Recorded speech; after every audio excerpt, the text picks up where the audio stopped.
What's going on, friends? I hope you're having a wonderful day today. So, we've already done the top 10 worst things about playing Infinity Nikki. Now it's time to list the top 10 best reasons why Infinity Nikki is such a great game.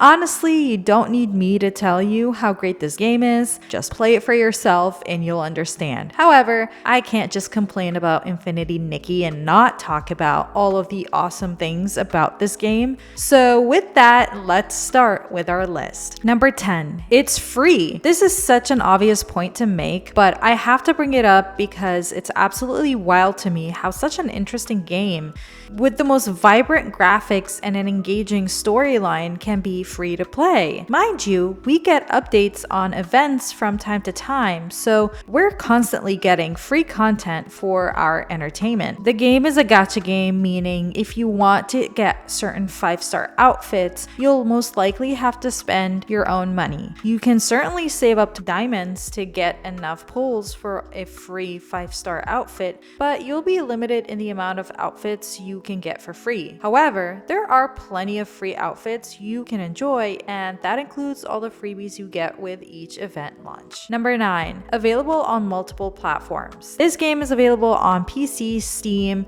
the PlayStation 5, and on mobile, which makes it a pretty inclusive game. It's not on Xbox, unfortunately, but no offense to anyone who owns an Xbox, I honestly don't know of a single person who has one, so I still consider this game to be pretty inclusive.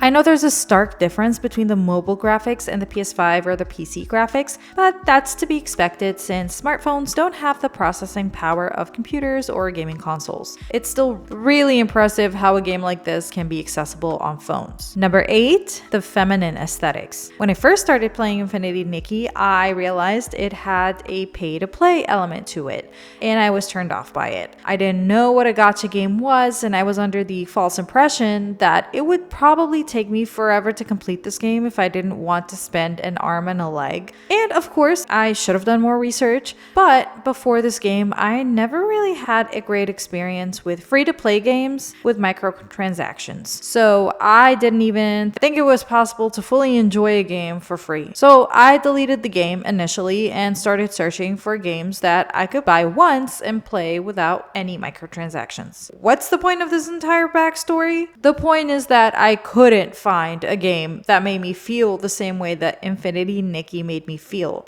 It's feminine, it's cozy, it's safe. I was having fun bug catching when playing, even though it's supposed to be a collecting task. I went through so many cozy game titles only to realize that no game could emulate the feminine atmosphere that I felt when I was playing Infinity Nikki. It reminded me of the Barbie games and the Bratz games that I used to play on the PlayStation 1 and the PlayStation 2. Specifically the PlayStation 2. They don't make games geared towards female audiences anymore. Most likely because we're the minority of people who play the video games, but Infinity Nikki is clearly made for the feminine gaze. Take notes, AAA gaming companies. Women are spending hundreds of dollars on this game because of how much they love it. I hope this game opens up more avenues for the gaming industry to explore genres that are more geared towards women or just feminine people in general. Number 7, the storyline. At first, I didn't pay the story much mind because I thought it was going to be like a typical innocent Barbie-esque narration about a girl who saves the world.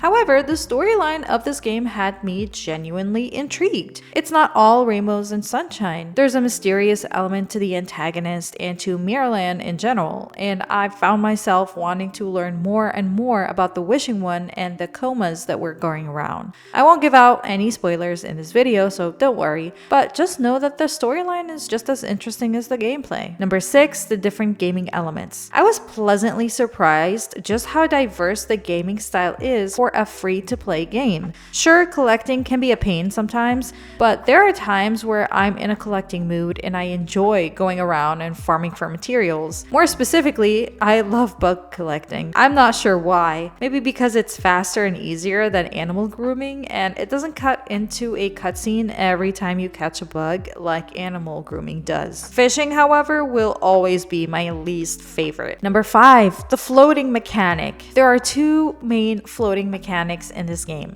The first one is the one we were introduced to, and it is the one you will use all throughout the game. The second long-range gliding mechanic is only used in certain areas, and the floating gliding outfit can only be obtained by progressing through the game. Of course, the long-range gliding is my favorite because of how satisfying it is to glide across the map, but the bubbly voyage dress will always have a place in my heart.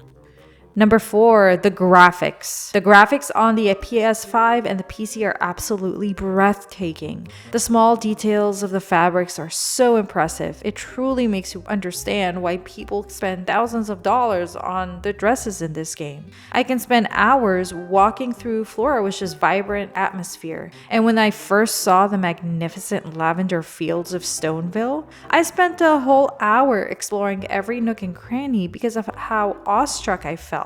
Every area is beautifully designed. The color scheme is unmatched. Again, the vibe here cannot be replicated. I tried searching for similar games and I couldn't find any that gave me the same feeling that Mirrorland gave me. Number 3, the community. People who play this game are hilarious. They're creative and most importantly kind. Nikki herself is an incredibly kind and caring character, so it's natural that people who are also kind characters will love her demeanor. I think the reason why this community is so pleasant to interact with is because the game has a low competitive drive and has a high patience threshold because of the collecting element to the game. This type of playstyle avoids your average impatient, rage-driven, competitive, toxic player. They're just not going to be interested in this type of game. Sure, we may get stressed over needing 430 Hurl Bedrock crystals for the Silvergale Aria dress, but it challenges our patience more than it challenges our nerves. And it's the only subreddit that doesn't insult you for having an opinion, so that's also pretty cool. Number 2, the exploration element. Exploration is on my top 2 because it's one of the main reasons I play any game at all. I fell in love with Elden Ring despite the high-stress playstyle because of the exploration element alone. Had Elden Ring not been so exploration heavy, I wouldn't have picked it up. That said, Infinity Nikki gives me the same feeling of discovery when I'm playing it. Each area in the map has a different and unique feel to it, and its people. How they look, what they do, how they speak, it's all diverse. Even though I explored the large majority of the map, there are still spaces waiting to be discovered. The map's size is also massive, with different areas like the fireworks aisle being completely off the main map. The diversity in the flora and fauna distributed throughout the entire map is also highly impressive. I just can't believe we get all this high quality content for free. And finally, number 1, I'm sure nobody's gonna be surprised by this, but the dress up element. Yes, I know. Again, nobody's surprised here. This is the most fun aspect of Infinity Nikki. It channels my inner 12-year-old going on gogirlgames.com and playing those